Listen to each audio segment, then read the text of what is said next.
स्वागत है आपका द न्यूज पर। मैं हूं आपके साथ शेरिन। आज कलकत्ता हाई कोर्ट से ममता बनर्जी के लिए बड़ा झटका लगा है, तो वहीं दूसरी तरफ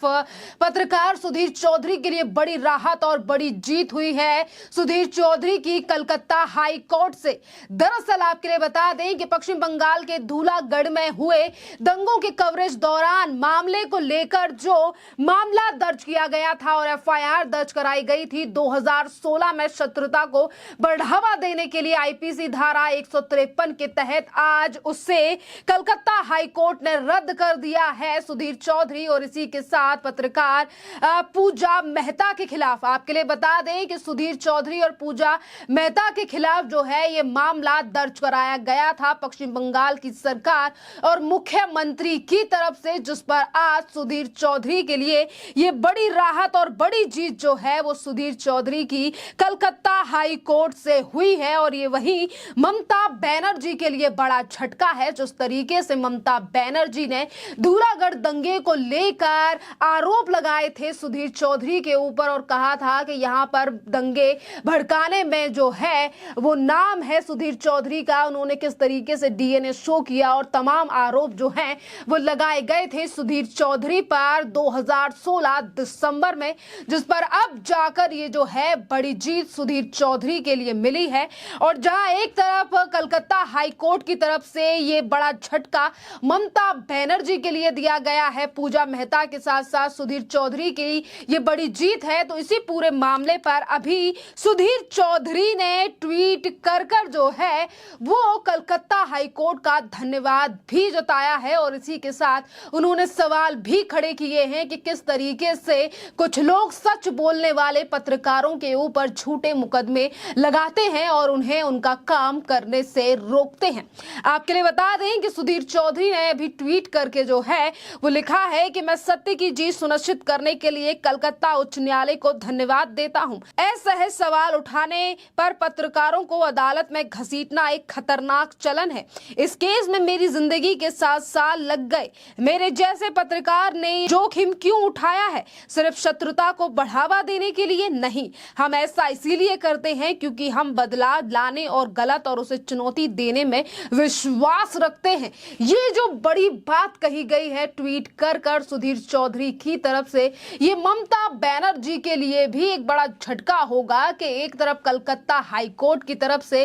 पहले ही जो है जो केस दर्ज किए गए थे उन्हें खारिज कर दिया गया है और अब यानी कि अब ये बड़ी राहत है 7 साल बाद सुधीर चौधरी के लिए बड़ी जीत है कलकत्ता हाई कोर्ट की तरफ से। और ममता बनर्जी जो कि हमेशा ही पश्चिम बंगाल में हुए दंगों को लेकर किसी ना किसी को घसीटने का प्रयास करती हैं, चाहे फिर ये 2016 में हुए धूलागढ़ के दंगे हों या फिर इसी के साथ अगर हम बात करें तमाम इस तरीके के दंगे जो कि 2016 से लेकर 2016, 2021 या फिर 2022 से लेकर 2023 कई बार पश्चिम बंगाल में इस तरीके से दंगे हुए हैं जिन पर ममता बनर्जी ने हमेशा ही अपनी सरकार को बचाने का प्रयास किया है। अब बात करते हैं कि आखिरकार सीजीआई ने क्या क्या और बातें कही हैं। जहां एक तरफ बड़ी जीत हुई है सुधीर चौधरी की, तो इसके साथ उस पूरे मामले पर सुनवाई करते हुए कलकत्ता हाई कोर्ट की तरफ से क्या क्या दलीलें दी गई हैं और इसी पूरे मामले पर जस्टिस विभांश रंजन डी के पीठ ने कहा है कि अभियोजक पक्ष अदालत के समक्ष ऐसा कोई भी सामग्री यानी कि सबूत पेश नहीं कर सका जो कि आईपीसी की धारा 153A के तहत किसी भी अपराध को आकर्षित करती हो, इसीलिए इस मामले में आगे बढ़ने से अदालत की प्रक्रिया का दुरुपयोग होगा और न्याय के उद्देश्य की पूर्ति नहीं होगी। इसी के साथ कोर्ट में कहा गया है कि मामले में एफआईआर दिसंबर 2016 में चौधरी, मेहता और मुखर्जी के खिलाफ चरणजीत दास द्वारा दर्ज कराई गई थी, जो कि ममता बनर्जी की ही पार्टी के नेता हैं, जिन्होंने आरोप लगाया था कि उन्होंने यानी कि सुधीर चौधरी और इसी के साथ एक और पत्रकार जो कैमरा मैन है, उन्होंने 13 और 14 दिसंबर दिसंबर को हावड़ा के दूल्हागढ़ में हुई अशांति सांप्रदायिक हिंसा को कोण दिया था। इस तरीके का आरोप जो है वो लगाया गया था और इसी के साथ 2016 में उनके कवरेज यानी कि जी न्यूज चैनल में थे। उस समय पर सुधीर चौधरी और डीएनए अपना कार्यक्रम किया करते थे और इसी पर आरोप लगाया गया था कि डीएनए के द्वारा शत्रुता को बढ़ावा मिला, जिसके बाद दंगे हुए। इन तीनों मामलों में आपराधिक कार्रवाई को चुनौती देते हुए आज उच्च न्यायालय ने रुख किया और इससे पहले जनवरी 2017 में हाई कोर्ट ने इस मामले में कार्रवाई पर रोक लगा दी थी। जी हां, अदालत के समक्ष याचिकाकर्ताओं की ओर से पेश वकील ने तर्क दिया कि एफआईआर में धर्म के आधार पर विभिन्न समूहों के बीच दुश्मनी को बढ़ावा देने वाला कुछ भी नहीं है, जैसा कि भारतीय दंड संहिता की धारा 153 के तहत अपराध माना जाता है। और यह प्रस्तुत किया गया है कि इस मामले में कथित घटना 13 और 14 दिसंबर 2016 को दो समुदायों के बीच हुई और एफआईआर के अनुसार याचिकाकर्ता ने जी न्यूज के आधिकारिक तौर पर जुड़े होने के कारण समाचार को कवर करने के लिए घटनास्थल का दौरा किया। हालांकि जैसा कि आरोप लगाया गया था, लिखित याचिका में उस तरीके की कोई चीजें जो हैं वो अदालत में पेश नहीं की गई और इसीलिए आज कोर्ट ने इस पूरे मामले पर जो है वो अपना फैसला सुना दिया है, क्योंकि कोर्ट ने भी साफ तौर पे कहा है कि जो आरोप लगाए गए थे उससे रिलेटेड कोई भी सबूत जो है वो अदालत में अभी तक पेश नहीं किया गया है। लेकिन अब देखना अहम रहेगा कि वहीं अगर दूसरी ओर से बात करें यानी कि राज्य की ओर से पेश पक्ष की वकील यानी कि राज्य यानी कि ममता बनर्जी की तरफ से जो वकील पेश किए गए उनकी बात करें तो वकील ने दलील दी है कि जी न्यूज आमतौर पर विशेष राजनीतिक दल को संरक्षण देता है और याचिकाकर्ता की ओर से मामले के जिन तथ्यों पर भरोसा किया गया है वे तथ्यों के समान ही नहीं है।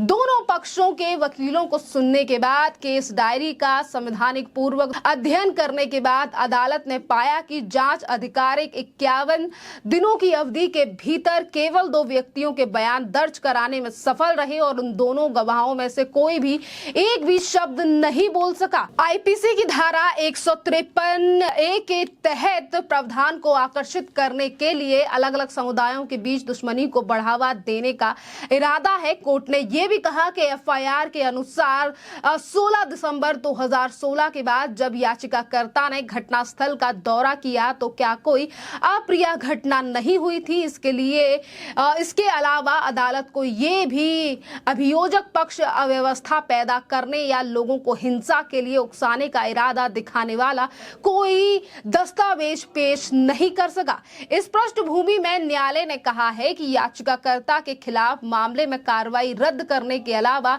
अदालत के पास कोई भी विकल्प नहीं बचा है। परिणाम स्वरूप कार्रवाई रद्द कर दी गई है। जी हां, कार्रवाई को रद्द कर दिया गया है, यानी कि आगे इस पूरे मामले पर शायद अब सुनवाई नहीं होगी। जिस तरीके से पूरे मामले को आज रद्द कर दिया गया है और अगर इतना ज्यादा टाइम भी आज कोर्ट की तरफ से लगा है तो इस पर भी सुधीर चौधरी जो है वो स्पष्ट कह चुके हैं कि अगर सच बोलने की कीमत जो है वो किस तरीके से कुछ लोगों को चुकानी पड़ती है, क्योंकि जिस तरीके से सुधीर चौधरी हमेशा ही सच की आवाज को उठाते हैं और शायद इसीलिए ममता बनर्जी की सरकार की तरफ से उनके ऊपर जो है मामला दर्ज कराया गया था। इसी के साथ अगर हम बात करें, क्योंकि इस पूरे मामले में सुधीर चौधरी ही नहीं बल्कि उनके कैमरामैन और इसी के साथ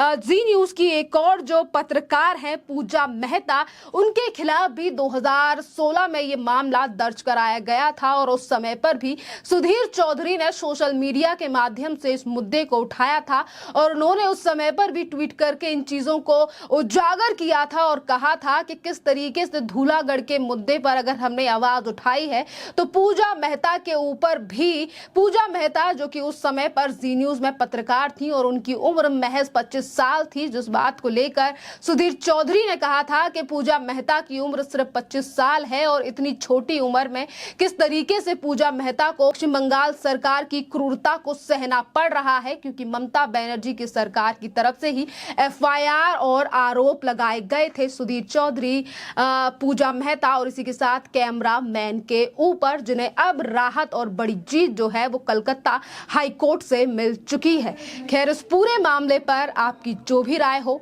आप हमें कमेंट कर जरूर बताइए। धन्यवाद।